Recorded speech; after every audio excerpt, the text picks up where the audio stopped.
Sam here from Thermal Cosplay, and today I'm making Raven's belt from Teen Titans. I'm gonna break and show a picture. I'm back. And I use for the gem molds, I used to use an inverted flower cup, but I found these flexible molds from Amazon, and these actually work a lot better. You can flip them inside out, really flexible. So I use those for my clear cast resin, and I'll put links to everything that I mentioned in this video. But for Raven's belt, you need a metal belt. Any color doesn't matter because you can always spray paint it gold, and it needs to have rings. You'll need a flowering cup. Sounds weird. I've put duct tape in mine. I'll explain why. And you'll also need some kind of a gem mold along with some kind of adhesive. So let's get started. The gems, I use this little gem mold right here. This gem mold I got from Amazon. It's actually a candy mold. It's meant to put chocolates and other things in it. But since I don't have to, it's flexible, I don't have to use a mold release. I was able to use a floral clear cast casting resin. You can also use just the easy cast casting resin. I have the white version here. So you can use the amazing casting resin. This is white, but you can also get it in clear. And it's 1 part to 1 part, which means it's 1 part resin, 1 part hardener. And what happens is in the hardener I mix like liquid fabric dye, and I only add a little bit because I just want it to kind of have a little bit of a hue, and I want the edges to still have some clear cast into them. And I pour everything in here after it's mixed. Remember, only put the dye in the hardener, and then mix the hardener and resin together, and after about 32 hours you're going to have this little dude right here. And you'll see a difference between these two. That is because this one has beautiful sparkly red nail polish on it, so that when you take pictures it has a lot more depth, and this one does not. This has no casting. It's dull and sad and lifeless.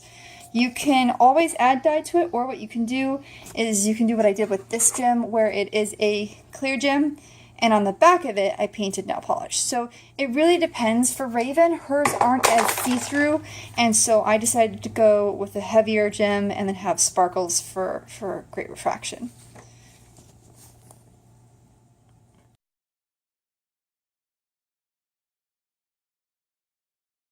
Raven's gem settings, I get a little creative. This is one of my casts, one of my poles. This is a clear resin that I use. And you can see, so you can put this in here. This hasn't been painted yet. And voila, you have her gem setting. These are really lightweight, they're really comfortable, and you can always stick stuff to the back of it, which is why you kind of leave like a little bit of a hole so that you can put hot glue there, or whatever your glue preferences are, so you can either pin it to things.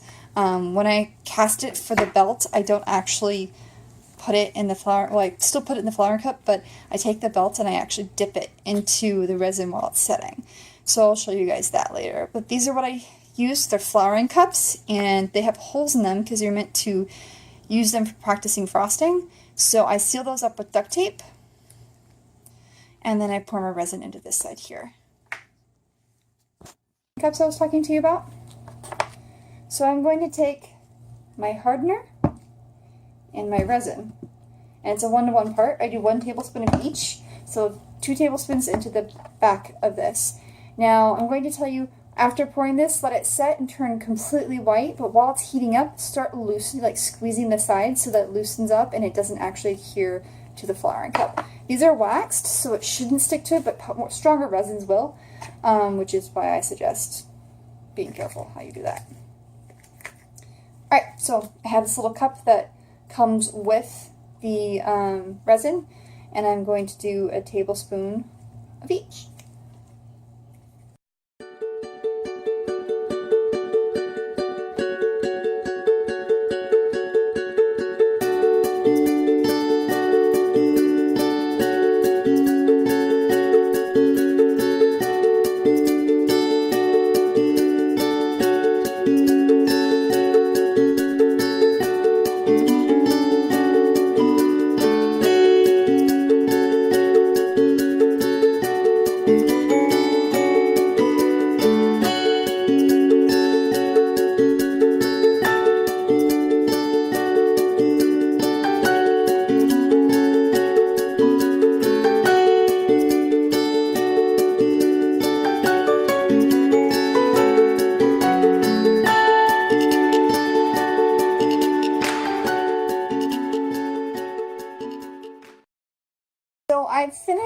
casting the little gem areas, the gem sets for the hands and the brooch.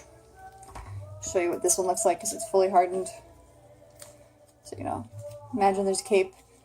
There's a cape and I have a gem there. I don't attach the gems until I've spray painted everything, and then I use hot glue and I make sure that it comes through here, and then it smears all a little bit on the back. Not a lot, just a little bit so that it has good adhesion. You'll want to use really high temperature hot glue, and again, leave like a little hole or like put something to adhere to the back. Most people will, they'll put the glue on the gem and then put the glue in here, and then, at least I don't know if it's most people, probably just me.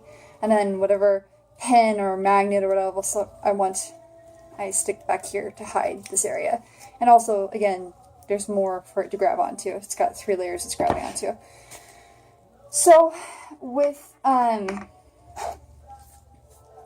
little casts done, I have grabbed a belt. This belt was originally silver and is now gold. And there are 4 large rungs, 4 of them. And that's where these guys are going to go. So only on the 4. And that's because Raven's belt kind of has like a break in between. And usually if you see most drawings of her, you only see like 4 to 6 up front. Also, when you add more to this, it gets heavier and it causes the metal rings to flip funny while wearing it. So I found if you do 4, it tends to be a bit more stable. So I'll show you what I do. Where's my cup? Okay. I take my cup and I do the usual where it's a tablespoon per resin. So tablespoon for resin and a tablespoon for the hardener.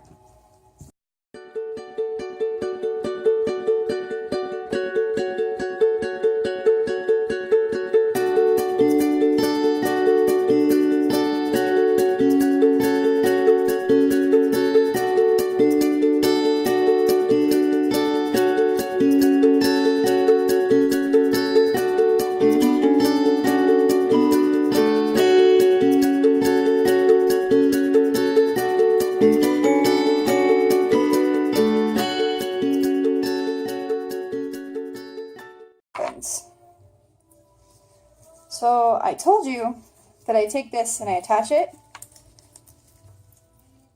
I literally drop this into here.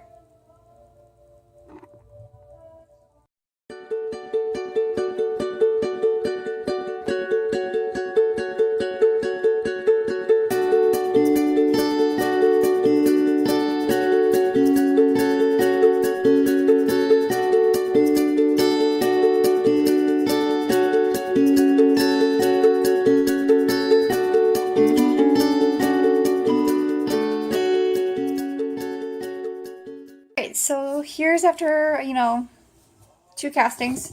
I've got 2 more left to do. I've got this big hoop and this big hoop left. And then there are 4 small hoops at the end of each so that if you need to wear the belt and adjust it over time, it's kind of forgiving. If you gain weight, if you lose weight, it makes it easier to adjust it. But it's nearing completion, and the little rings are getting sticky and stuff, but that's why I pre-paint it and then I paint it again. I just used some Krylon high gloss metallic gold and paint it. So I have not set the gems in there, I'm just seeing how it looks. I also don't paint the flowering cups until they're fully set, because this one's still really warm. You do not want to paint it while the resin's warm. But we're getting there.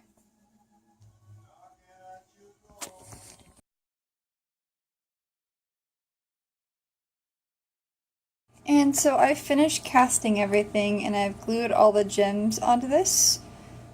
They've got hot glue on the back.